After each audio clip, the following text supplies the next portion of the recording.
اهلا بيكم. واهم الشروط واسعار وموعد الاسكان الاجتماعي القادم. فيديو مهم جدا لكل الناس المهتميه انها تحجز في شقق الاسكان الاجتماعي القادمه، ومهم جدا كلنا نعرف المعلومات دي عشان اللي ناوي يا جماعه يقدم يحضر المقدمات ويحضر الفلوس اللي احنا قلنا عليها. ونخلينا عارفين كده ان الحلقه دي من اهم الحلقات، ان احنا قربنا جدا من موعد الطرح وهنقول على توقعاتنا لهذا الموعد. بس خلينا كده مع بعض واحدة واحدة ناخد الموضوع واحدة. أول حاجة الشروط لازم حضرتك تكون أكبر من 21 سنة، وشرط السن الحد الأقصى ده ما بقاش موجود دلوقتي، فحضرتك في أي سن حتى أصحاب المعاشات يقدروا يقدموا، مفيش أي مشكلة. ده أول شرط. تاني شرط طبعا محل الإقامة لازم يكون في داخل نفس المحافظة اللي حضرتك عايز تقدم فيها. يعني لو حضرتك عايز تقدم في أكتوبر لازم يكون ليك محل إقامة أو مكان عمل في داخل نفس المحافظة اللي حضرتك هتقدم فيها. ده الشرط التاني. شرط الدخل، وده اللي هو اتغير يا جماعة بالنسبة للأعزب بقى 10,000 جنيه، وبالنسبة للأسرة بقى كام؟ بقى 14,000 جنيه. وخلي بالنا الكلام ده بقى بالنسبة من آخر إعلان، ومتوقع طبعا إن هو يزيد، بس الحاجات دي محتاجة قرارات وزارية، فمش بيبقى الزيادة كده وخلاص، لا، آخر قرار طلع من رئيس الوزراء بهذه الأرقام. تغييرها ممكن يكون لسه قدام شويه، ولكن الاعلان القادم يا هيبقى على هذه الارقام يا هيبقى اكتر، مش هينفع يبقى اقل. مش هينفع يبقى اقل. ده بالنسبه للحد الاقصى للدخل، فكلنا لازم نخلي بالنا عشان خاطر كل الناس اللي هي عايزه تقدم يكون الدخول بتاعتها تتوافق مع هذا الشرط.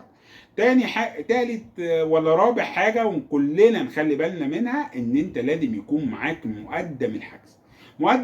مقدم اخر حجز، وده معلومه في غايه الاهميه، كل الناس خلي بالك. اخر مره كان 28,000 جنيه في الاعلان التكميلي للاعلان ال 16. فخلي بالنا قوي ان احنا لما بنيجي نتكلم على اسكان لازم تبقى الفلوس دي جاهزه معاك، لان التقديم يبقى في خلال شهر، ولازم تكون الحاجه دي ويكون الورق بتاعك يكون مطلعه والكلام ده كله.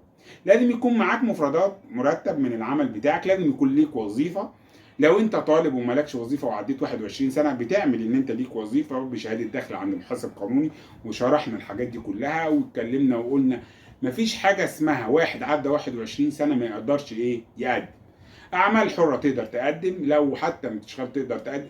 كل الناس تقدر تقدم في شقق الاسكان الاجتماعي لو اكتر من 21 سنه. العائق الوحيد اللي ما يخلكش تنفع تقدم هو السن، والمحافظه طبعا لو انت عايز محافظه غير محل الاقامه، ودي ليها حل برضو كنا شرحناه قبل كده. ده بالنسبه لكل الشروط الايه اللي هي الخاصه بالتقديم. اسعار الوحدات الاسكان الاجتماعي كما ذكرت في اخر اعلان خاص ب اللي هو شقق الاسكان الاجتماعي التكميل ال 16، اللي هي 500,000 جنيه. لن تقل عن هذا المبلغ، وده ثمن الوحده كاش. احتمال كبير تزيد، ولكن ان لم يجتمع رئيس الوزراء ويطلع لنا قرار جديد، ده اخر قرار رئيس وزراء الحكومه ملزم في صندوق الاسكان الاجتماعي انها تمشي على هذا التسعير. ده تسعير موافق عليه رئاسه مجلس الوزراء. ما ينفعش تيجي لوحدها كده تقول الشقه ب 600,000، لا ما ينفعش. لازم موافقه اخرى من رئيس الوزراء. فهنا حتى الان سعر شقق الاسكان الاجتماعي 90 متر، اللي هي الثلاث غرف المتشطبه تشطيب مقبول وسوبر لوكس، اللي هي بنتكلم في 500,000 جنيه. هتدفع كام وتقسط كام والمقدم كام؟ حضرتك انت كنا بندفع كل المقدم طبعا اللي هو 28,000 واللي ممكن يوصل ل 30 على حسب، وكنا بندفع تقسيط 6,000 كل 3 شهور. 6,000 كل 3 شهور يعني 2,000 في الشهر. ده لمدة 3 سنين. ده لمدة 3 سنين، عشان حضرتك تقدر ان انت يخفض لك شوية المقدم. المقدم لما تدفع 6,000 في 3 سنين يبقى انت بتتكلم في حوالي 12 قسط، يعني هتدفع 72,000 جنيه، وفي متوسط 28 يبقى انت كده دافع 100,000 جنيه، ويقسط لك الباقي على بقى 10 سنين، 20 سنة، وممكن كمان 30 سنة. ولكن طبعا لازم نقول ان التمويل العقاري ما بقاش فيه 3%، بقى فيه 8%. وطبعا طول ما الاسعار عاليه جدا كده بتاع الفايده، صندوق الاسكان الاجتماعي خاف ينزل شويه، ولكن الامل الوحيد ان اسعار الفايده تنزل، فهو يعرف ايه ينزل لنا شويه تاني، وتكون اسعار الفايده 8% دي معقوله. لكن تمويل عقاري 8% والبنوك بتدي ب 25 و 28% ويدفع لها هو ده كله فرق، كتير قوي عليه. يعني كده بنتكلم في يدفع 20% فرق، كتير قوي على ميزانيه صندوق. يا اما هيطرح عدد وحدات صغير بالنسبه للاسكان الاجتماعي. ده بالنسبه للطرح القادم. كل الاطروحات بقى اللي شغاله دلوقتي كلها اطروحات لمتوسطي الدخل بدون شروط. شقق بقى بمليون ومليون ونص، والحق هنا 10 عمارات هنا 5 عمارات. لكن الاسكان الاجتماعي اللي هيتم طرحه في مكاتب البريد وكراسات الشروط و دول الوحيدين اللي بيقدروا يتحملوا كمية الأعداد الكبيرة اللي ممكن يبقى عليها طلب لهذا المشروع. مفيش أي مكان تاني في البلد يقدر يتحمل كمية الطلب من المواطنين.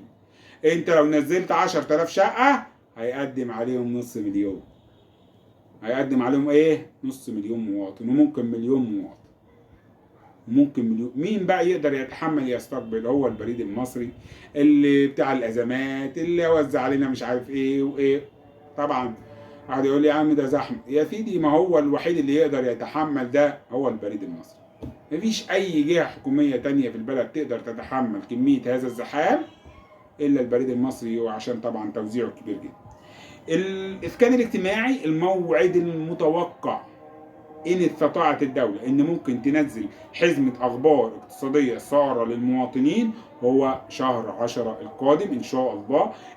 اللي لحقت ما لحقتش هيبقى في بعد بداية العام، وده يعني إيه اللي ممكن يكون يعني اللي هو الأرجح شوية إنه ممكن يبقى في بداية العام، ولكن ممكن من ضمن القرارات الاقتصادية اللي احنا متوقعينها ان هو يطرح للمواطنين شقق اسكان اجتماعي، ويشجع الناس انها تحجز في هذه الشقق، لان فعلا كلنا كل الشعب المصري ممكن يبقى اكتر من مليون واحد بقى محتاج شقة اكتر من الاول، وبالذات بعد زيادة اسعار الشقق بره باسعار ومبالغ غير منطقية. يا رب كلنا نكون استفدنا بالنسبة للشروط وبالنسبة للأوراق وبالنسبة للحاجات دي كلها، نكون كلنا استفدنا، ونعمل لكم حلقة مخصوص للكلام ده كله، نعمل كل الكلام ده ليكم لحضراتكم تاني، مفيش أي مشكلة. المهم إن حضراتكم تكونوا بتستفادوا معانا، وده هدفنا الوحيد، وإن شاء الله نجيب لكم كل المفيد. ومش بنطلع كتير كل شوية كل شوية عشان خاطر نبقى بنجيب لكم المفيد بس. نتمنى يا رب نكون بنجيب لكم دايما المفيد، ونشوفكم بكل خير. شكرا ليكم، والى اللقاء كل متابعينا الكرام.